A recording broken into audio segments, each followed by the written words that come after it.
Ladies and gentlemen, Ireland opts out is trending on Twitter. Let's have a look what our Irish brothers and sisters have got to say, shall we? Ireland doesn't want to be in some EU migration pact. We want to be sovereign and independent. That sounds like fascism to me, lads. Ireland wanting to be sovereign and independent? No. You're not allowed to do that anymore. And according to Sinn Féin, you only get to be sovereign and independent if you throw out people from like Liverpool and Newcastle, because you've got nothing in common with those weirdos. Scousers, I'll tell you what, send us a few million Egyptians over.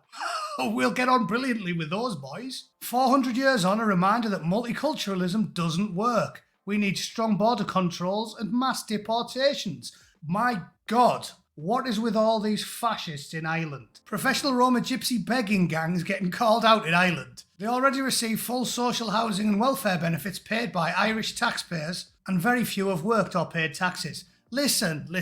You would think a people renowned for being pleasant and reasonable and good-humoured would just reject the insane one-bollock German dictators' diktats, wouldn't you? Because everybody knows only the most despicable people in a society think you should do background checks to make sure that convicted murderers and rapists don't move to your country and then proceed to diddle the kids outside the local primary school. Only a fascist is against such things, I think. And these are the people who've been telling everybody that it's a conspiracy theory that a lot of them seem to be sex pests. Yeah, what would you call people that don't think you should have background checks for people that may be sexual deviants? I'm sure there's a word for people like that. Well, there's a few words, but the words aren't piss in my face, I love it, Not those words, different ones. Ireland has ample evidence that large-scale migration creates massive division and problems in society by looking at England and France and Belgium and Sweden and Germany. No. If you use your eyes and your ears, you are basically in the Gestapo. Stop applying logic and common sense to immigration laws. I could read them all day, but why am I telling you all this? Well, I'll tell you why. Because 2 days ago, a report was released that a lot of people have brushed under the carpet and nobody wants to talk about. But a bootneck never forgets. Like a big, angry elephant with enough ammunition in his garage to kill the Chinese Navy. Okay? The bootneck never forgets. So I want to talk about this fella, Abdul Ezedi. Documents reveal why Clapham chemical attacker was granted asylum, as pictures show him being baptised. Oh, God love him. Yes, he was a registered sex offender, but look at that picture. Butter wouldn't melt in his mouth. I want him to come round and rattle my sister. What a nice photograph from Sky News. So strap yourselves in. This video is going to drive home the point that the Irish are, of course, 100% right, and also show you a collection of evidence about that maniac, which proves that A, he should never have been in the country in the first place, and B, the activists, judges, lawyers and civil servants, the traitorous dogs that are essentially riding roughshod over the wishes of almost every working class individual in the United Kingdom, should be basically sent to the same place that he should have been sent. And I'll give you a clue, it's nowhere nice. Be advised, however, honestly, if you are easily offended or you don't enjoy having a rage boner punch holes in your desks like I'm about to do, look away now. Because some of the evidence I'm going to show you here, which the state knew before they gave him asylum in the UK, honestly will blow your mind. But I've brought my receipts, so steel yourselves, grab some boiled leather to gnaw so you don't grind your own teeth to powder, and let's get into it, shall we?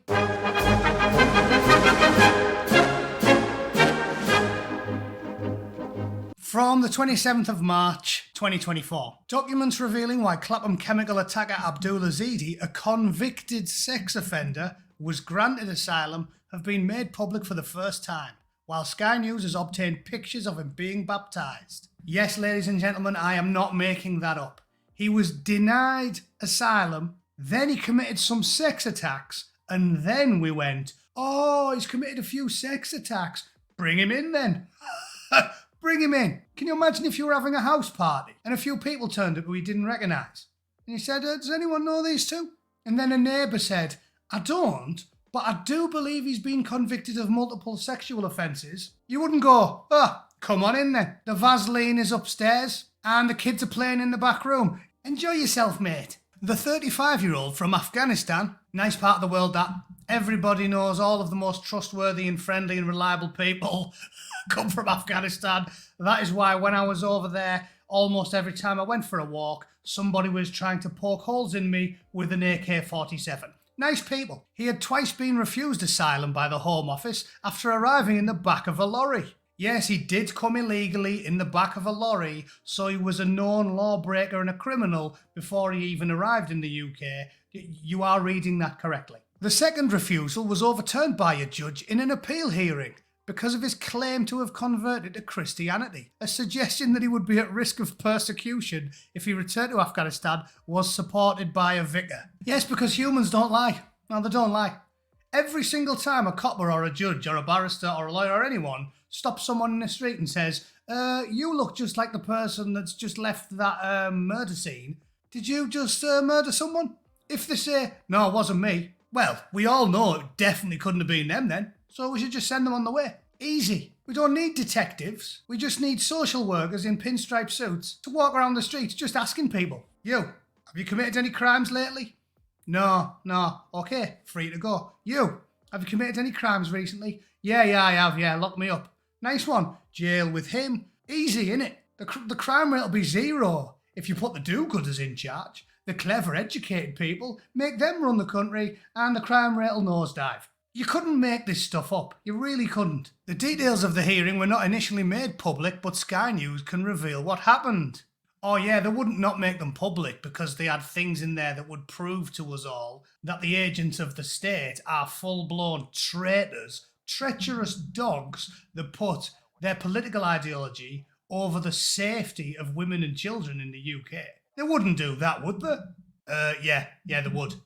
You not been paying attention? They turned a blind eye to 100,000 kids getting folded up and banged like a barn door in a hurricane above 20,000 kebab shops up and down the country, and the government and the police purposely turned a blind eye to it. So yes, they would do that. If you don't care about the safety of children, the only really innocent people in society, then you don't care about the safety of anyone. You have the moral fibre of a rat. Even a rat takes care of its children, doesn't it? If you corner a mother rat in the sewers and it's got a few kids behind it, it'll at least turn on you and go, if it feels like you're going to stomp on them. Even a rat cares for its children. That is how low our society has gone. Think about it. Horse, dog, rat, British civil servants. Happy days. A letter written by a retired ministry team leader said Abdullah's converted to the Lord Jesus Christ. The ministry sent photos from Ezedi's baptism to the Home Office, as well as pictures of him engaging in street ministry. But they also included in the documents an undated safeguarding contract drawn up by Baptists together, stating that this agreement is being put in place because of a conviction of sexual assault and exposure. Weird how they mentioned the second one. Sexual assault and exposure. If some fella dragged a schoolgirl into an alley while she was walking to school and donkeyed one into her, I'm less concerned about the fact he also likes flashing people occasionally. Just take a leaf out of Augusto Pinochet's book. Easy. And joking aside, what percentage of the general public do you actually think want to grant asylum to known sex criminals? I mean, I'm assuming even a majority of Guardian readers, at least the ones in possession of a minge, even they think this would be a good idea, surely. Ezedi had agreed to not enter the church without male supporters being present and would only come to church for Sunday service. Following several failed appeals and several sexual assaults, he submitted a new asylum claim to the Home Office, saying he'd converted to Christianity and would face persecution. That claim was refused because the Home Office didn't think it was genuine, But then lawyers compiled a bundle of documents that led to him being granted asylum. So there you have it. The entire dirty history of the man who committed one of the most heinous and despicable crimes in British history laid bare. It is so criminally negligent that it really does beg a belief. And we all know I could do this all day. There are hundreds of famous stories. Just to give you a quick roundup, the Manchester Arena bomber was rescued from Libya by the Royal Navy. Aberdeen, who killed 22 people in a suicide attack, was saved from the Civil War, and his parents were granted a house in Manchester, a council house of course, even though the government knew both of his parents were active jihadis fleeing Gaddafi's regime in Libya. And little Emily Jones, it breaks my heart to even look at her face, was stabbed to death by Eltiona Skana, a 30-year-old Albanian woman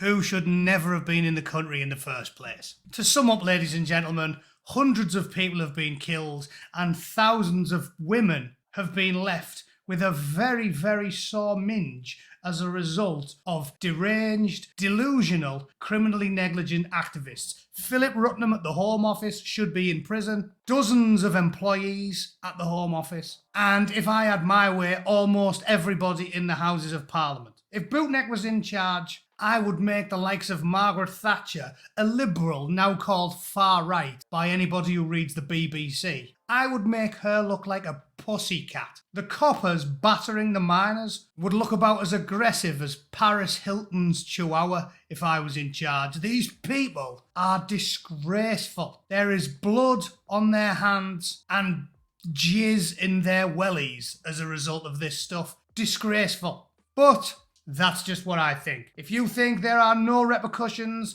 to letting in millions of men who have almost never been vetted properly, frequently tell lies, and are of the worst age, 16 to 35, high testosterone, high energy, and at least 8 inches on the slack. Let me know. Let me know if you think I'm simply being naive, and I look forward to reading the drivel down below. All right, thanks for tuning in, ladies and gentlemen. I'll be doing a live stream tomorrow at 7 p.m. UK, and I hope to see you all there. In the meantime, drink some cans, enjoy your Friday night, and keep smiling, because gallows humour is all we've got left. See you soon. Toodle pip. Cheers.